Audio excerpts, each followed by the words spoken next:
Welcome back to A Numbers Game with Ryan Grodowski. Thank you for being here again. I hope everyone had a very happy Thanksgiving. We are now in December, closing out 2025, which is kind of wild that it's almost over. 2025 has felt like a decade and a month in the same exact time. One of the best parts of December that everyone enjoys is that Spotify and Apple, they get their annual streaming numbers, and you find out who your number one artist or band was that you listened to the most, what was your number one song of the year. But you also get to find out which is your number one podcast of the year. And if it's not A Numbers Game with Ryan Grodowski, if that's not in your top 5, I hope that you like and subscribe to this podcast on Apple, Spotify, or YouTube, or the iHeartRadio app. So that way next year I might be in your top 5. Think about it. I would appreciate it.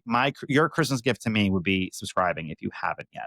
As this year's coming to a close, I've been thinking a lot about relationships, one on many different levels. My relationship with family, money, God, friends, work, having a work-life balance. I think that it's very important to be reflective at this point of the year and saying to myself, how am I doing making sure I can be the most of a person I am with the time that I have, get the most out of life and achieve the most that I have. I am at, the beginning stages of middle age, and I only have a certain amount of time to do everything I want to do. And I hear, I've talked to a therapist about this. I know this is not normal, but I hear the clock ticking of every moment of my life of what do I have left and what can I possibly do. I'm insanely meticulous about not wasting time.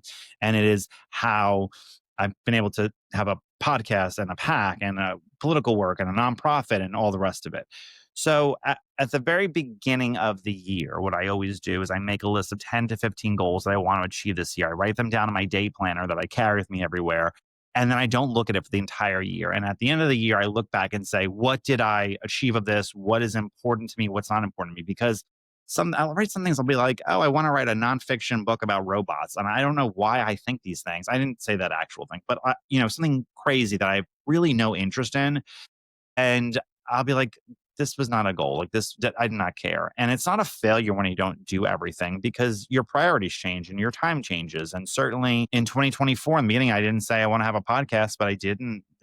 Show's been so great, and I've had a decent listenership, and people have responded and emailed, and I think that that's a really important way to kind of close out the year. And one of the things I've been thinking about as far as relationships goes is how I know I'm low on the totem pole of conservative, quote unquote, influencers or people with large public profiles, but I'm on there. I mean, I'm there.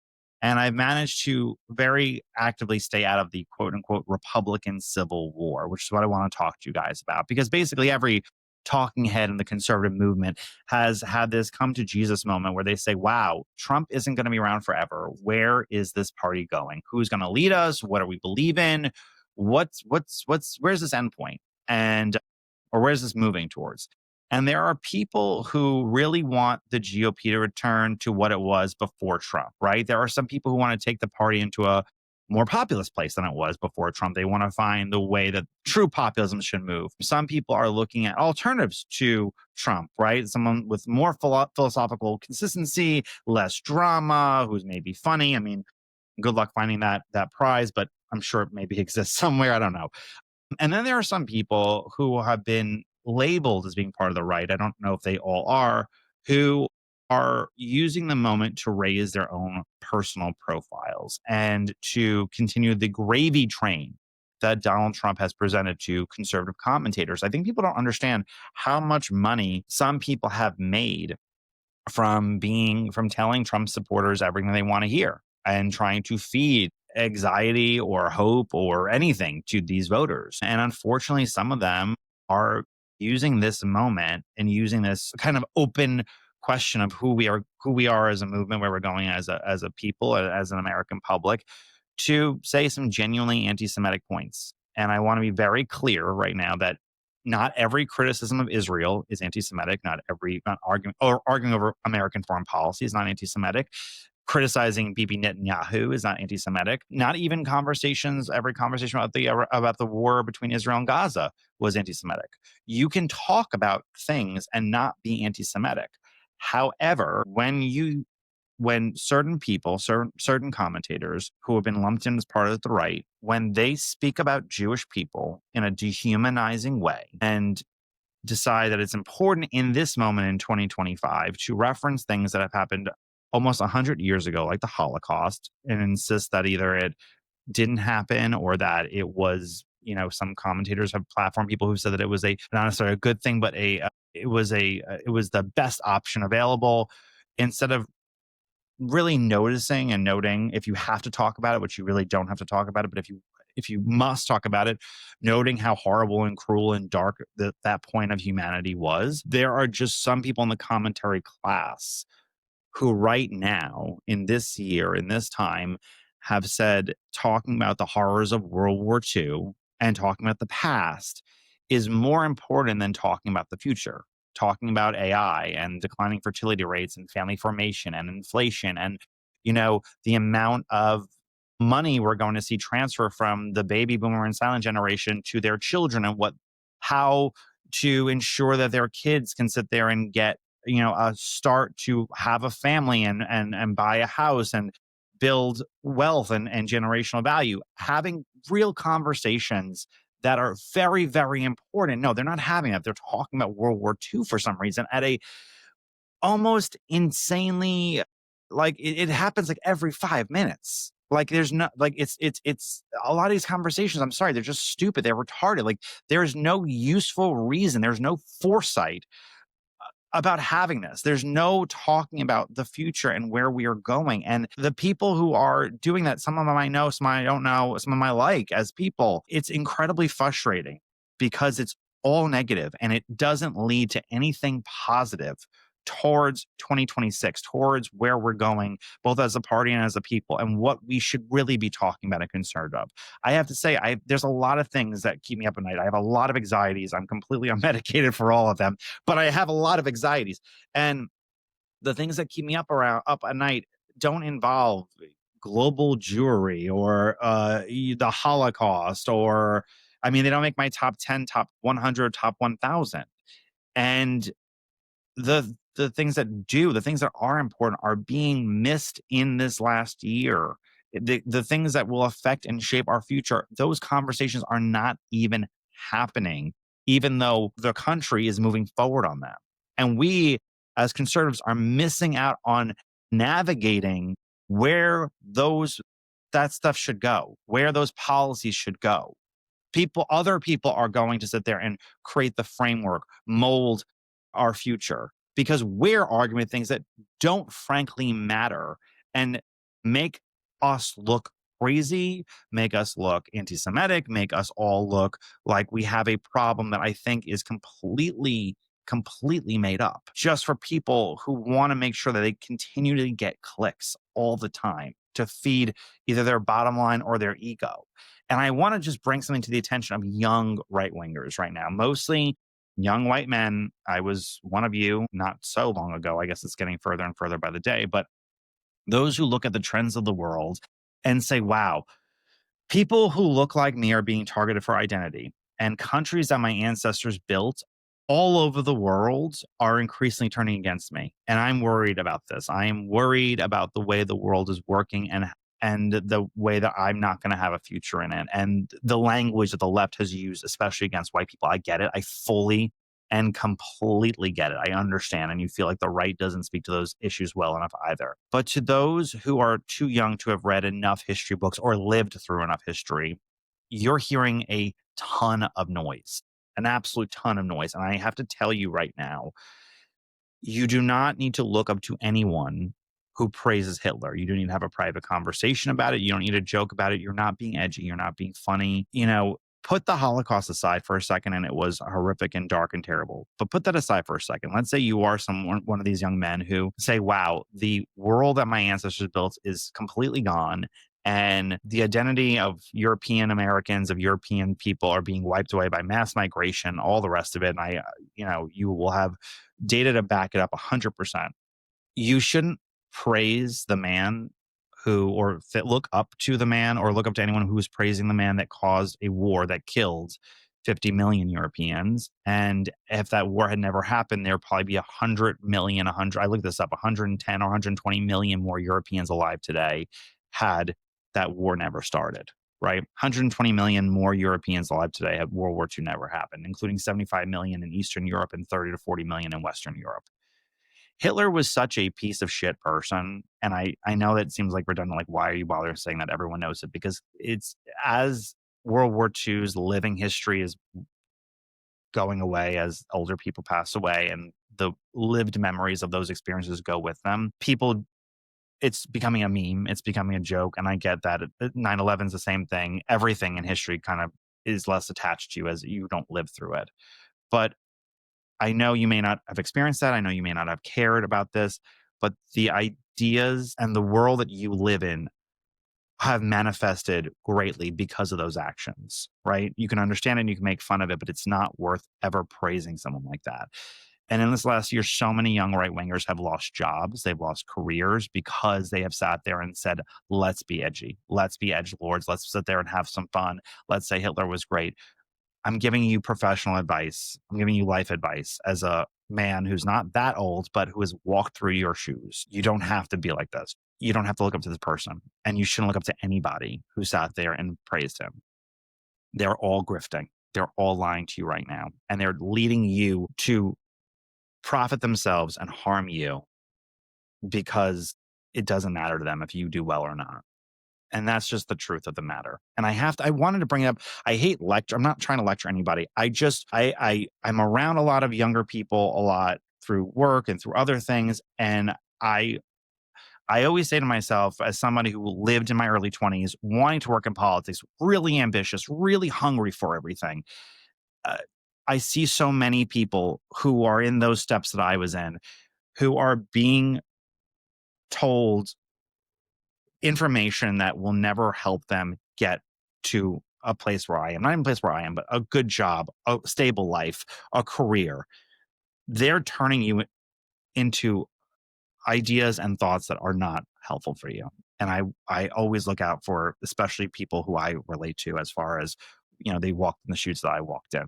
Anyway, sorry for going on a tangent. I don't want to sit there and make this whole lecture, but I have to sit there and say that in this point, because anyone telling you that Hitler was a good guy, he wasn't. And they're turning you into a stray. You don't look edgy. You don't look cool. You look like an idiot. And it's going to bite you in the ass. So if you can learn anything from other people's experiences here, don't be that person.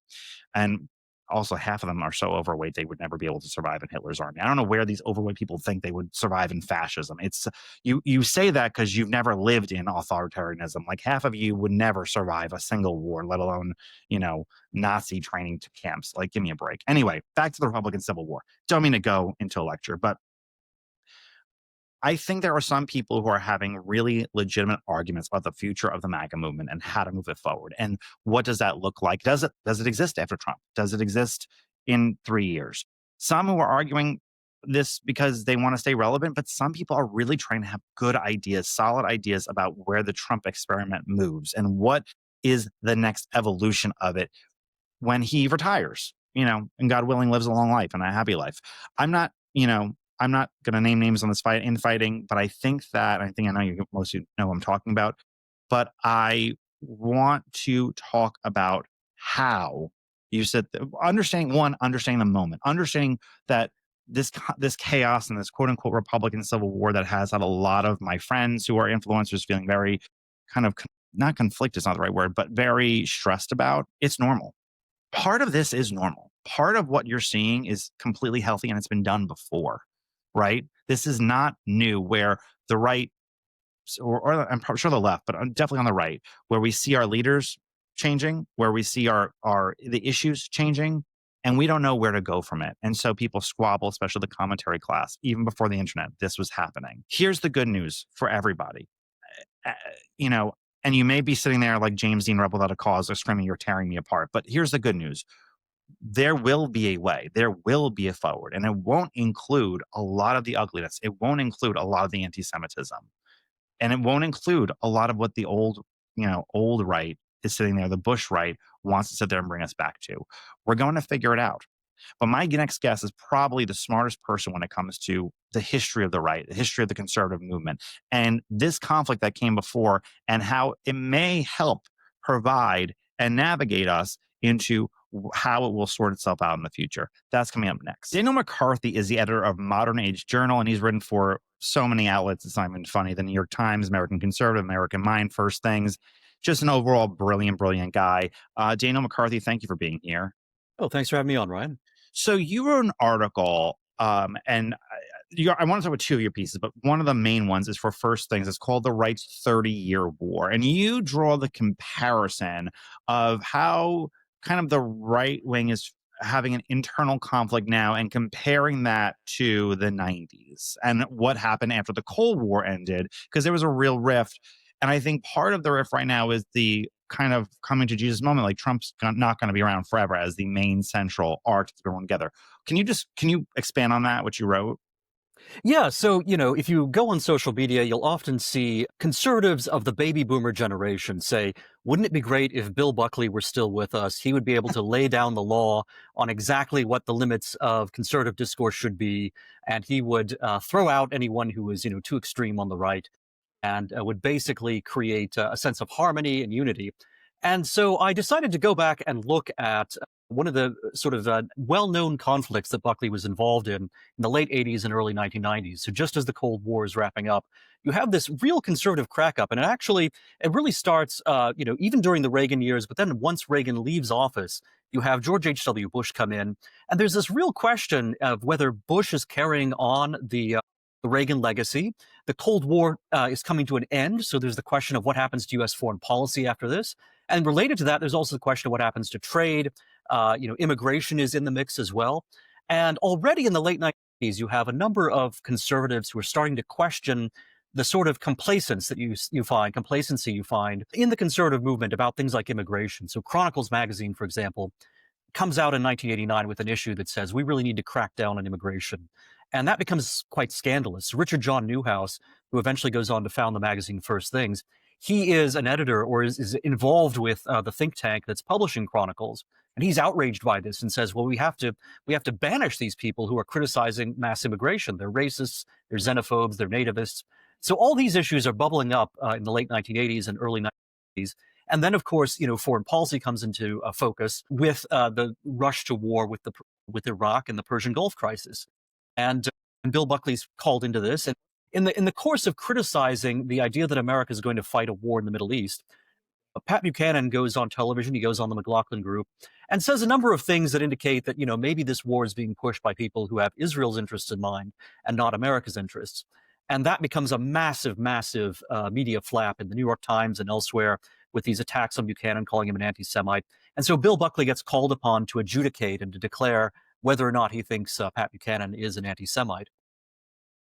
Yeah, and I think that the funny thing is there's a young guy who I follow who's a nice enough person, but the problem with most people is they haven't read enough. The problem with young people is they really haven't read enough, nor do they have like the living memory of anything. And Buckley has kind of become, I'm reading the Buckley biography right now, which is super long, but very good. But the thing is, Buckley has become a villain in the minds of a lot of MAGA types who are super young, live on the internet a lot. And they kind of show him in adversity to Pat Buchanan. But that wasn't, they weren't close, but that wasn't the relationship at all. And you're right. And you know that he in 1992 endorsed Pat against George W. Bush in the New Hampshire primary. That's right. So the real history is actually more interesting and more complicated than what the sort of mythology that's been retroactively constructed would have you think. And it's ironic because some of Buckley's biggest fans and also some of his biggest critics, they both have a reason for endorsing the myth of Buckley as the guy who's, purging the right, the guy who is sort of leading what might be called a right-wing version of cancel culture. The reason this myth gets established, now admittedly, there are episodes earlier in Buckley's career involving the John Birch Society and others where Buckley, is criticizing various figures, including the Birch Society itself and its founder, and, is playing this role of kind of drawing the lines. But what's interesting, if you go back and look at the book that Buckley writes in 1992 called In Search of Anti-Semitism, which is based on an essay he published in late 1991 on the same topic, and you see what Buckley's actually trying to do there. It's kind of clear that Buckley is being sort of pulled in two directions. So instead of being the decisive figure who is laying down the law for every conservative to follow, Buckley, in fact, feels that he's being pulled in opposite directions by the neocons who are saying that Pat Buchanan is an anti-Semite, you've got to denounce him, and by basically every other conservative who's saying, well, no, Pat Buchanan's not an anti-Semite. Maybe he went too far in what he said, but he's definitely not someone who hates Jews. And they're saying you can't possibly, consider denouncing Pat Buchanan over this. So there's already this. And the great thing about Buckley's book, In Search of Anti-Semitism, Buckley's own, material in there isn't of the highest, order, the highest caliber, I would say, but it has this wonderful collection of the correspondence that Buckley receives from it. So you have neocons writing to him, you have paleoconservatives and others writing to him, basically weighing in and giving their perspectives on what's happening. And that's, I think, the most interesting part of the book. So Buckley is pulled in opposite directions, and he actually tries to find a middle ground, which of course winds up satisfying no one and leads to, a lot of the misunderstandings we have today. Typical. Yeah. I think the John Birch Society, Buckley coming out of opposition to them decades, and that a lot of that had to do with Eisenhower, kind of created this myth that he was always doing that throughout his entire life, which he wasn't.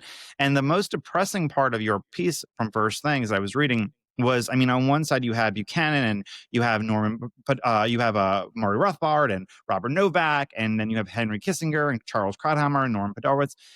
And they're these just giants, these intellectual giants, one after the other, really arguing over ideas. And I think right now, a lot of it is about personalities in a certain way. But I think that the overlapping of Reagan was leaving and the Cold War was changing. So we were losing, the right was losing its hero and its enemy at the same exact time. And now at the same time, you have, I guess the media is the end, but you don't have a commonality opposition that links people together. And Donald Trump is in his last term, although it's the first year of his last term, or closing first year of last term. But that vacancy, that vacuum is where I think the change happens. And although the neocons, I think, were very successful throughout the 90s and 2000s, certainly, of crafting the policies that generate America, I feel like right now they may feel like we're on the back bench on a number of issues. But let's put Israel as the forefront because it's where we have the most sympathy or most, I guess, currency with the average Republican. I think that's right. One of the problems is that success is sometimes its own punishment. So the whole point of the conservative True. movement for, decades was to elect someone like Ronald Reagan. Well, they succeed. And then Ronald Reagan, does guide the Cold War to a successful conclusion. He does, at least bring down on non-defense discretionary spending in domestic politics. And while that's, perhaps not the thing that people would most want to see in terms of shrinking government, it is something. And he, keeps tax rates down as well. I mean, there's some taxes that go up, but he generally, keeps taxes on most Americans fairly low. So, you have this fairly successful Reagan presidency. But then the question is, where do you go from there, especially when you have this complete change in the world security strategic environment with the end of the Cold War, which then, it really does raise questions about economics as well. If you think about Richard Nixon opening up the United States to China, the whole point of that was to play a Cold War card. It was to, make sure that you could break apart the Soviet Union and the communist China and make communist China more economically involved with the United States and the West in order to weaken the Soviet Union. Well, that succeeded, but then, of course, once the Soviet Union's not a factor anymore, what do? Do you continue pursuing integration with China for its own sake in the hopes that that's going to liberalize China? Or do you say, hey, now this is actually strengthening the most powerful communist state that's still around and the one that's perhaps the biggest threat? All across the board, you're quite right. The neocons wind up being very successful in the early 90s and really throughout the 90s and into the George W. Bush years. And as a result, on immigration, the right is very weak. When it comes to free trade, the right is pursuing, the conservative movement, I should say, is pursuing integration with China. It's generally not taking a hard line against China. And then, of course, in foreign policy, the United States is getting involved in a number of foreign conflicts, especially in the Middle East. So the neoconservatives wind up being successful. They win everything. And yet then they have to live up to, what they've promised, right? And when America sees the results of what the neocon policy is delivering in terms of our industrial base, in terms of our workforce, in terms of mass immigration, and then also in terms of foreign policy, American voters say, this is awful. This is not what we want. So the neocons succeed, but then they have to live with the punishment of their own success, which is showing the whole world what their record actually looks like when it's put into practice. So now it's the turn of populists to have, a share of power and to try to, do things the way we want them done. And people will judge basically whether we're being successful or not. And of course, the Trump administration is doing some great stuff, but also some things like Venezuela look pretty questionable from a paleoconservative perspective. Yeah, and I think the big elephant in the room is the question of not just the question of Israel, but the questioning of Jews as a people entirely. There is there are legitimate conversations over Israel happening, and then there are just anti-Semitism. And there is a difference between the two, and they're being kind of meshed together. And the transformation of young people around the idea of groypers, or what that is, or who that is. You had a fascinating piece in the American Mind called "Defeating Groyperism on a Conservative Terms," and I thought it was so valid and important because what the I think the response to the rise of this genuine anti-Semitism is very outdated, right? It is like the Mark Levins of the world. I'm trying not to name people's names, but like the Mark Levins of the world, who's no friend of mine, and nor has I agree with him on most policy issues, but he has his defense and his deflection of what you should do in your or the right's response should be. It doesn't work in the internet world, and it doesn't work to the criticisms that are happening. And I think that your opinion of it was very, very, very intelligent. And it's not just to sit there and boil things down to a liberal response. Could you delve into that? Could you talk about that? Yeah. So, I mean, the right throughout the 20th century, basically, you had such a enormous amount of cultural dominance by progressives and by left liberalism to the point where the conservative movement was only like a halfway rebellion against it, right? So the conservative movement says, well, we don't like the economics of this left, and we don't like some of what they're doing, in terms of states' rights or in terms of, kind of national civil rights bills and whatever. So the right was talking about those things. And of course, it loses those battles, over, questions of civil rights and the Voting Rights Act and things like that. So you wind up with a kind of shell-shocked American conservative movement in the late 20th century and the early 21st century, which basically, is trying to prove that it doesn't have all the bad qualities that the left is accusing it of being. So it's going out of its way to show, we're not racist, you're the real racist, it says to the Democrats. And, we're the most anti-Semitic people on the planet. We love Israel more than anyone else. We are therefore, look at how much we love the victim groups. And, Right. we are don't call us oppressors. If anything, we love, everyone who's, you claim to Oppressed. be standing for more than you Yeah. do. And this is, it's psychologically, it's very interesting because this is like, it's like a battered spouse syndrome or something, right? I mean, this is Yeah. just the right overplaying its hand and trying, to be more, more Catholic than the Pope, or in this case, more progressive and liberal than Al Sharpton or something. Now, obviously Sharpton has some Israel problems, I imagine, but Yeah. Well, he's we'll trying to go make up beyond for it. that. But more, sort of anti-defamation than the ADL. In the limited media environment of the late 20th century and early 21st century, maybe that was fine. But now, where people are free to, kind of see just how clownish these people look when they're making these arguments, it doesn't work at all. And that's one of the things that feeds into the Groyper movement, because I think the Groyper movement and Nick Fuentes, these guys poke fun at and satirize and mercilessly mock this kind of attitude from the right, which is this, sort of constant defensive crouch and this constant attempt to show that they are more progressive than the progressives. And That's so, I just mean, wrong. that whole thing is a dead end that is not only a dead end, it's counterproductive, because the more that the center right tries to, play that card, the more ridiculous it looks in the eyes of younger people on the right.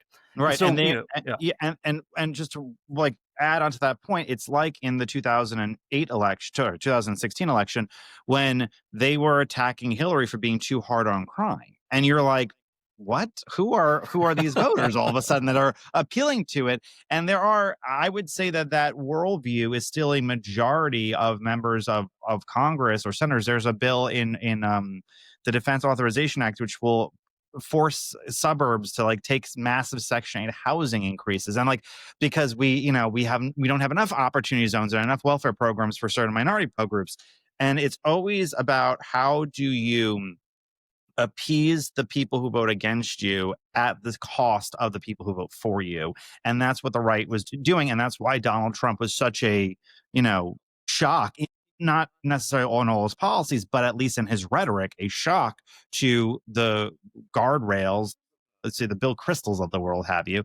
And you're right. And this is why I think this piece was very, very thoughtful and thought provoking is your solution to groyperism, not necessarily everything that everybody says, because you could find something that you agree with almost anybody, no matter where they are on political scale. But their main contention, which is the true anti-Semitism and dehumanization of Jewish people, especially in the vitriol towards Israel. You write, in recent centuries, liberalism has caused the West to lose its sense of the duty the universalist owes to the particular Israel, however, reminds us of it.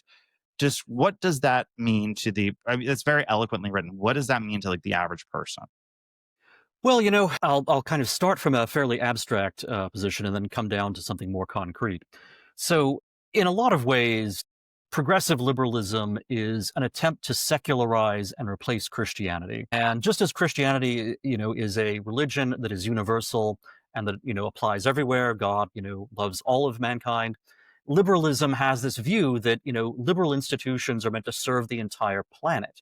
If you say that, well, no, institutions like our own government, our own nation state are meant to serve us as a people and not serve the entire, the liberal faith all around the globe, that is seen by liberals, by progressive liberals, as being, it's a heresy. I mean, it's really a terribly immoral thing for anyone to say in their eyes. And this, a big part of liberalism as it has evolved over the last century is this emphasis on this sort of two-tiered humanity, where you have the good part of humanity who are victims and who have been oppressed, and the bad part of humanity who are like demons, in the flesh, who are the oppressors and are always the source of wickedness. And so justice, in this liberal mythology is precisely raising up and empowering and even allowing the use of violence to those who are victims or oppressed, and then tearing down those who are considered part of the oppressor class. And, we can point to some of the parallels this has with Marxism and its view of economic class. But this is applying it to races and social groups, which is kind of ironic because, of course, progressives insist that race is, far from their minds, but it's not. I mean, race is really the core of this. Yeah. It's funny even to go It's earlier just a than construct. It's just imagination. Exactly. Exactly. But it's the construct that apparently determines who's a good person, Everything. who's a bad person, who gets the law on their side, and who gets, a knife in the neck. So, and this critique of or this worldview that depends on victims and oppressors, this is one of the things that you see, a lot of defenders of Israel actually playing into, because they'll say, hey, Israel's actually a victim. Jews, historically have been victims in reality. So, they should have a victim class status. And that means they should be part of the top of the totem pole, and not only in progressive rankings, but also those of conservatives who go along with this. And it just seems to me is suicidal for Jews, for Israel, and is just a terrible thing overall. Because, of course, the left has long since decided that no, Jews are actually oppressors. If you look at what, left-wing radicals in America say about not just Israel, but Jews in general, they will go along with, black radicals who want to say, hey, the Jews are stealing our rappers, revenue from the record companies. Just the whole thing. And there's a great Sopranos episode, you probably know, that's all about this. And one of the great things, when The Sopranos was at its best, it was able to touch on these topics that everybody knows and that everyone talks about in these communities, but of course, that generally are not openly admitted, Right. in polite television shows. So anyway, the Jews are actually now positioned as an oppressor group. And in fact, because they're an oppressor group, but they are a small group, and Israel is a small country. So they're really a test case right now for whether this ideology of assembling all the victims against the oppressors can succeed in, really crushing an oppressor group. And in some ways, they're a test case. And that's one reason why it's very important to make sure that test case doesn't succeed where these progressives are trying to attempt it. Now, again, I'm not so much talking about direct policies towards Israel, whether giving them aid or not. I'm actually very critical of giving them, lots of American money. But just on principle, the fact that Israel is based on a people staking a claim to a land. They're saying, this is our land as a people. We have a, religious reason as much as anything for making this claim. And basically, we might like liberalism or democracy up to a point, but if those things ever come into conflict with our possession of our land, we will reject those things. And that's what makes Israel a very important country right now. And if you think about how the same oppressor-victim narrative is applied to the United States as a supposedly settler colonial state, it's the same thing on a much bigger scale. And we Americans have to be prepared to say, you know what, maybe trade is good up to a point. Maybe, we have a humanitarian concern for other people in various ways. But fundamentally, if liberalism or other ideologies from the left are going to attack our position as a people who has possession of our land, if you claim that's unjust, we're simply going to cut off our conversation. We're not going to allow ourselves to be morally bullied by progressives into having this sense of guilt about our land and our people. Right. And, it's so funny that some countries, which are quote unquote colonizer countries like Brazil, which is completely, a made up country of Portuguese former colonies, and the country's half white, half mestizos and black. They don't have this kind of identity crisis that the United States has. It's very strange how certain countries are plagued with this, and I think part of it is deeper anti-Semitism, but also the fact that Jews are considered white and whites are the ultimate enemy. And so there is no escaping that parallel. And I have a very good friend who's a convert from being a liberal Jew to a conservative Jew. And she always says, we just made all the wrong friends. And I'm like, yeah, you picked a lot of the wrong battles. Dina, while I have you, I don't have any more questions about this or your articles, but you're just so well thoughtful and read on everything. If you were talking to a young conservative, an 18-year-old, 20-year-old, whatever, 22-year-old, or someone just interested in politics young, what are two or three sources that they should go to that to you sit there and say, this is really one of the more intelligent, thought-provoking, interesting things of what the basic principles and the first principles of conservatism really are? Well, I do edit this journal, Modern Age, which talks about these issues. And, I think a young person coming to Modern Age for the first time might be a little perplexed because we'll talk about some of these older issues as well. And we Yeah. tap into our archives, which go all the way back to 1957.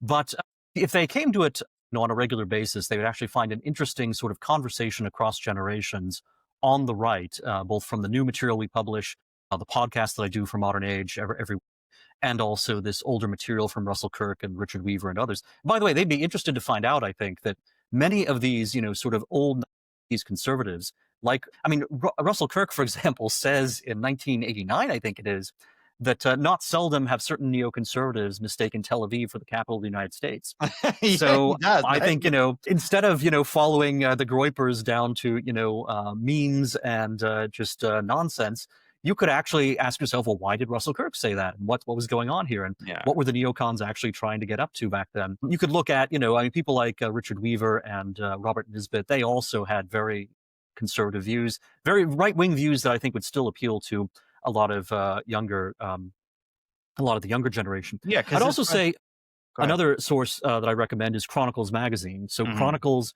was sort of the original paleoconservative publication. It was involved in a lot of these conflicts back in the late 80s and early 90s. And today, the editor of Chronicles is himself Jewish. It's Paul Gottfried. And Uh-huh. so he's a good refutation, both of these claims that the paleos are anti-Semitic. And he's got, his own views, which are quite, I think, well thought through on Israel. I mean, he's pro-Israel, but he's not pro-neocon. And I think separating those things is actually very important. And Paul is a great example of that. And then Yeah. another magazine that I've been involved with for a long time is, of course, the American Conservative, and I know you've written there as well. Mhm. And that's a great magazine for some pretty strong criticisms of U.S. foreign policy across the board. People are focusing right now. They get a lot of flack for what they say about the Israel relationship, but they're also focusing a lot on what's happening with Venezuela, and that I think that's where we're really being drawn into a conflict that I think would be this decade's Iraq war or this decade's Libya crisis. So I think that's an important thing to keep an eye on. Yeah. I like Paul Godfrey's writing. It's just always whenever he has a book out, it's 13,000 words, 13,000 pages, and you're like, Paul, this is too highbrow for me. But Daniel McCarthy, thank you so much for coming on this podcast. Where can people go to read more of your stuff? Well, you can find my podcast and a lot of my other work at modernagejournal.com. So that's modernagejournal.com. And you can also find my syndicated column. I write a column every week for Creators Syndicate. The New York Post usually runs it, and so I can be found there. Also on Chronicles. And I write a fortnightly column for the Spectator World. So those are the places to find my writing. And Daniel is one of the people on the New York Times when they'll be like, how did this debate performance go? And it's like 7 psycho liberals being like, I think Joe Biden looked like the peak of health. And Daniel's like, no, he's in mental decline, which I always love watching your reaction compared to some of the very far left other commentators. So Daniel, thank you for coming on this podcast. I appreciate it. Thanks, Ryan. Now it's time for Ask Me Anything. If you want to be part of the Ask Me Anything segment, email me Ryan@numbersgamepodcast.com. It's Ryan at plural numbersgamepodcast.com. I love you guys' emails. I have a bunch sitting in the dock right now, so I will get to them. And we'll maybe have a final end of the year episode where I really go into all of them. I would do a drinking game, but I've got so few brain cells left to work with, and I'm not going to sit there and be able to drink through a Ask Me Anything segment. So, but we'll have fun. I'm going to get through as many as possible for the end of the year and make sure we close off and start 2026 fresh. This question comes from John from Connecticut. John, you've emailed me before, and he says, "Thanks for answering my primary question on DeSantis' prospects going forward. Is this only realistic path to the presidency to have JD lose in 2028 and then run in 2032? And any thoughts on the Atlas poll that had a 10.2 of a 10.24 that said Sears was within 1 point. Oh, say on October 24th that said Sears within 1 point and Mears was going to win by 7. Okay, so first on the poll, yeah, Atlas had a great year last year and then it didn't have this year and good numbers this year. And I think that part of the problem with a lot of pollsters is they're building universes of who they expect to turn out. And I think that for Atlas, they were probably oversampling Republican independents, or people who just didn't show up. Now, Virginia had a huge turnout. So my guess is that they didn't have enough low propensity Democrats who would show up kind of put into the numbers, and how they weighted them kind of just didn't work out. I mean, it happens with all pollsters. So if it happens year after year after year after year, you can kind of put those pollsters inside and say this is, garbage. But if it happens once in a blue moon, everyone gets it wrong sometimes. So I'm not going to hold them to it. Atlas is a fairly new firm, and they've had a lot of big wins. So I want to sit there and give them more time to see their record before I judge them as a good pollster or a bad pollster. And I've emailed them so many times asking them to the podcast. I would love to have them and talk about the way they do polls. Okay, on DeSantis. I want you to remember 1960, you may not have been alive, I wasn't, but in 1960, there was a very close presidential election between John F. Kennedy and Richard Nixon, and Nixon goes on to lose by a smidge. In 1964, Nixon sits out of that election for Barry, and Barry Goldwater's nominee goes down in flames, but Nixon actually campaigned harder for Goldwater than anybody did. Nixon was completely still on the ticket. He was like, I'm going to campaign for my party. Goldwater loses, I think, all but 6 states or 7 states, the Deep South and Arizona. And then we go to 68 and Nixon goes on to win. He runs again and wins after this long break. And then he goes on to have this landslide 49 state victory in 1972. I think if I was consulting DeSantis, which I'm not, I would sit there and say, build your coffers up for your PACs and hit the ground running across the country and be on the team. And if JD Vance is the nominee or Marco Rubio's nominee or whoever's nominee, hit the ground running for them. Campaign harder for them than anybody else you could possibly imagine. Like, make that your full-time job to be part of the party and build that loyalty back up, because that loyalty, some residue loyalty is there with the average Joe Republican who remembers COVID and all the great things DeSantis has done as governor besides COVID. I mean, COVID was only the biggest part of his governorship, but when you look at all the things he's done, it's really a footnote. I mean, he's done amazing, amazing things in Florida.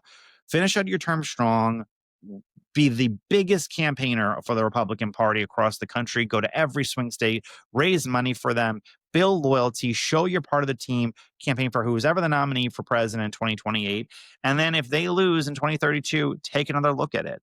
Go on television and remind voters, I am, the advocate. I'm the guy who turned Florida into the deepest red state possible. And I think I think that would be the game plan if he doesn't run in 2028, which I think he probably shouldn't.